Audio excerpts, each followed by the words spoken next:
way that works out is we've got an average health insurance cost and we've got an average wage. But the budget reflects specific employees, because that's processed through payroll, depending on the coding that illustrates exactly what work all of our public works staff are doing.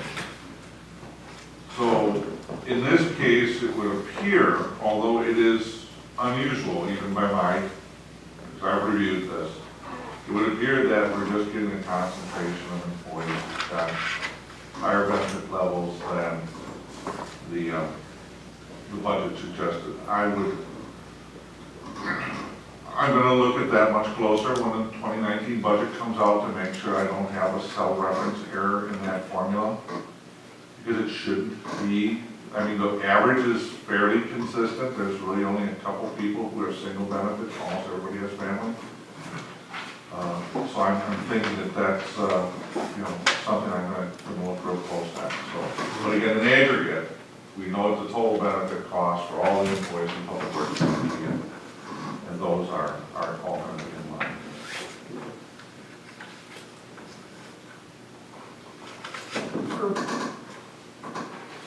Do you have anything else on the page? Are you on 22? Still? Are you on 22? Right. Okay. For contracted, so for our street maintenance, we contract out, is that correct? We do. Okay, for the street maintenance and the street markings that we do during the fall. Vehicle maintenance, we do in-house. Just to be, just a Yes. finer point on that, the contracted street maintenance references the large area patching. So when we need to bring in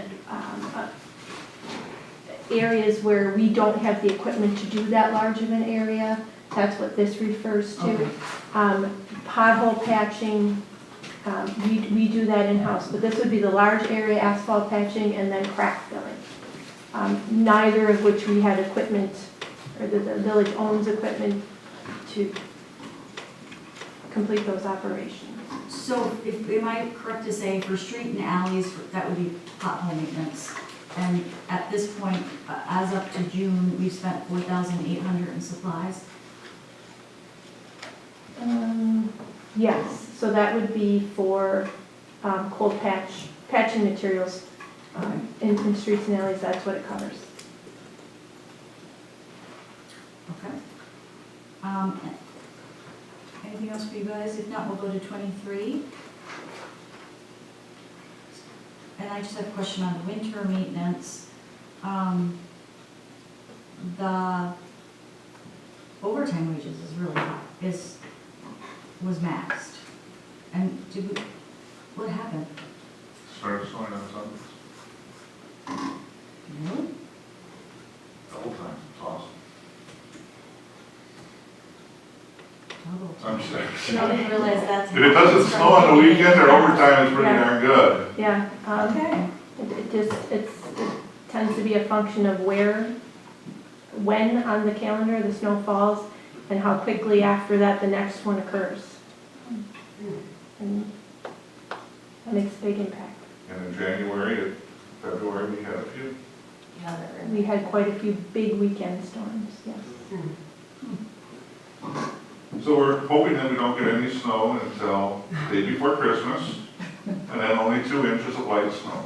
So our budget will be great. It's not time and a half, it's double time, right? Meteorologist Mark.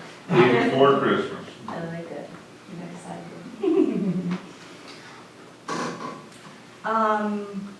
And then just going down to refuse, we contract for disposable contracts? Disposal contracts, or we just pay a disposal fee? That is just the description for our hauling contract with Waste Management. Oh, waste management does our hauling, I forgot about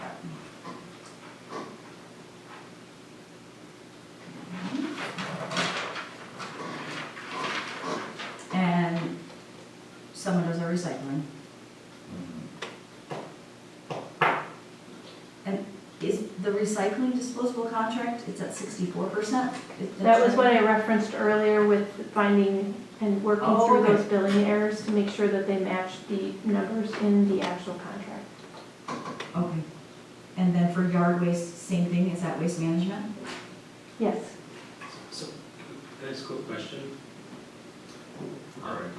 So for the recycling contract, we have both billing errors and reimbursement errors going on right now. We have billing errors, there's no reimbursement error. Well, that's the rebate. That's the rebate. But that's not an error, that was the contract that was signed. I meant rebate, apologies. Yep.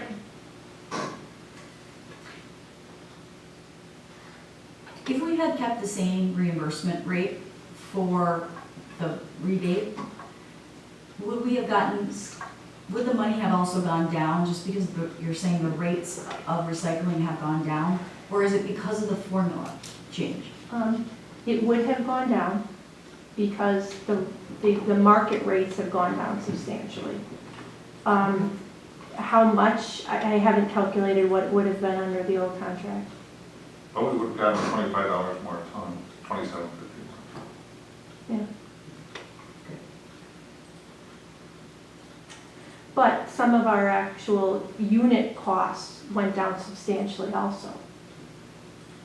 So the costs for, say, street cans or the costs for operating the recycling center, those costs went down substantially from the last contract, so. You have to look at that in the aggregate. It's a bundle.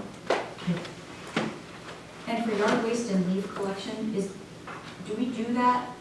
That's bulk pickup until we get into our season for leaf collection?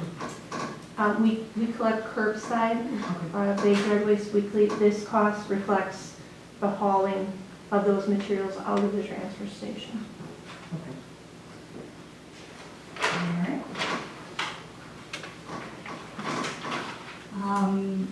Page 25, does anyone have a question on that? I have forestry, landscaping contracts for the medians. There's none yet, correct? Because we're signing that soon. There's no expenses in the line? There's no expenses in the line because they haven't billed us yet, but we do have a contract. The contract is currently with the green team. It's with the green team, okay, that's right. And then when you get down to forestry plantings, we've expended almost 100% or over 100%. Were those the Wilson Drive trees? That's street trees throughout the village. Okay.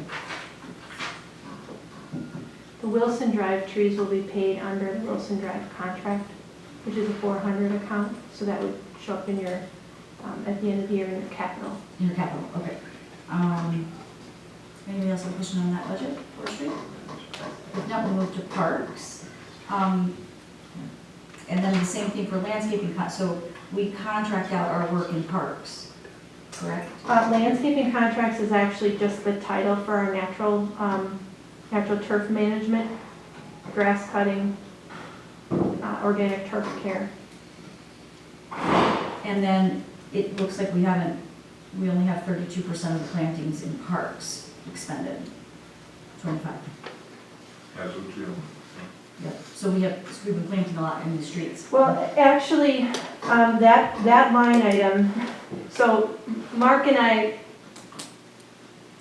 in an attempt to make some things clearer, last year changed some of the line items, and I'm thinking that we're going to change some of them back again. But if you go back to under forestry, the landscape plantings there actually are, we'll call it nursery stock. That is what fills the pots on Oakland Avenue. That's the annual beds throughout the village. So that's what that $5,000 covers there.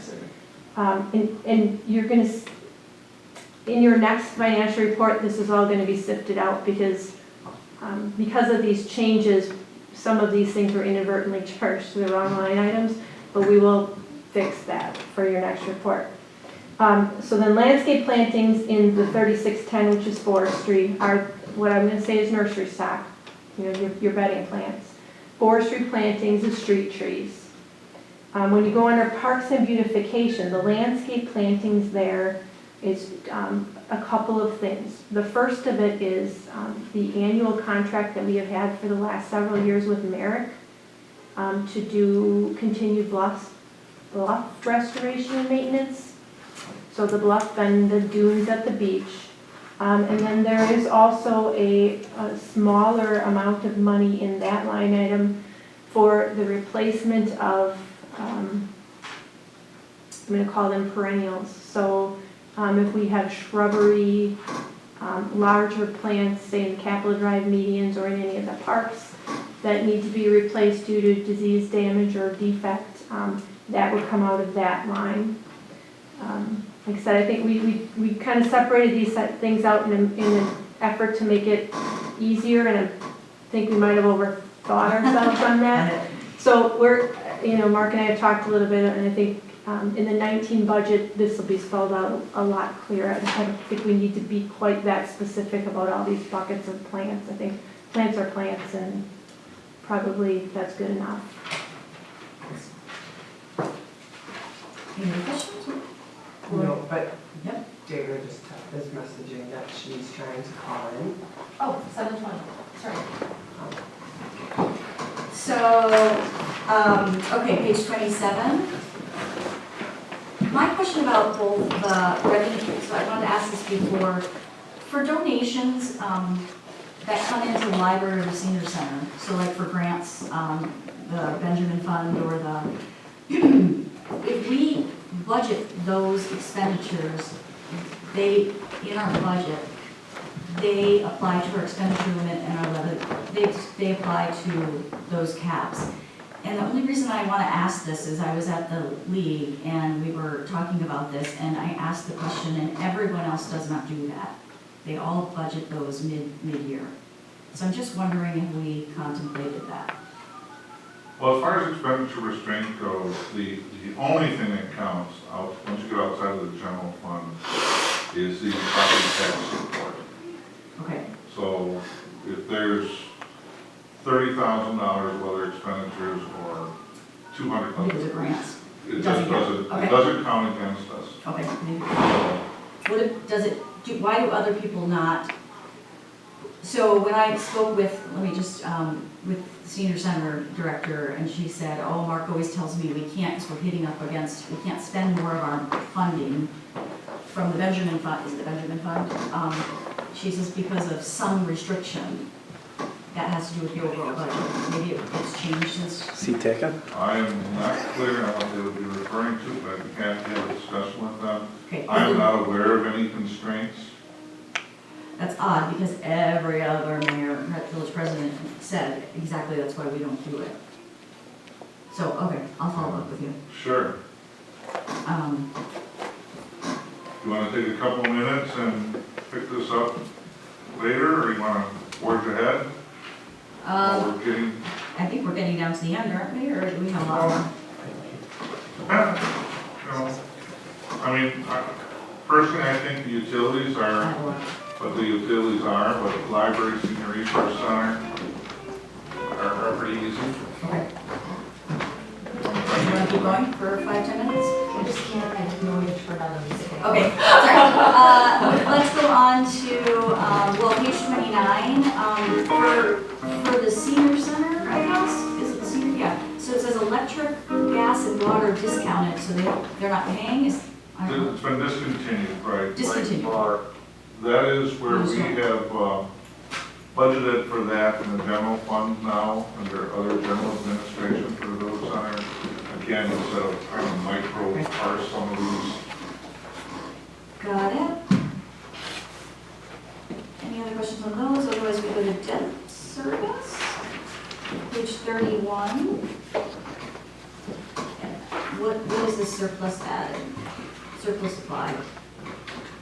That's the funds coming in from that is debt service premiums from the 2016 bond issue. Those were scheduled as part of the budget to be applied. There'll be 50,000 of that left for 2019. And It's that's just the like cost, supplementing it. Okay. premiums. When we get those, that they're prescribed for debt service use only, so we just let them process through. Okay, and then page 32, just stop me when you need to, I want to ask again. For MMSD laterals, every year, it seems we've been budgeting 100,000, expecting that, matching grant. When does that come in? Or we haven't used any of it, so when do we do that? Well, they usually come in maybe in January, after the program's completed, and then we turn in our report to them, and they'll process the MSD support for that. So but we're doing, it's Hi, we're just underway, finishing up the and count. we're You gonna guys get ready? it later? Yeah, Okay. Okay, great. We're just finishing up the financial report. So we'll let you guys know when we start the meeting. So under, I found the line I wanted to say, so under general government, village sign studies and initiatives, we still have 15,000, so I'm just wondering, since it says village initiatives and studies, we could also budget studies under that, is that correct?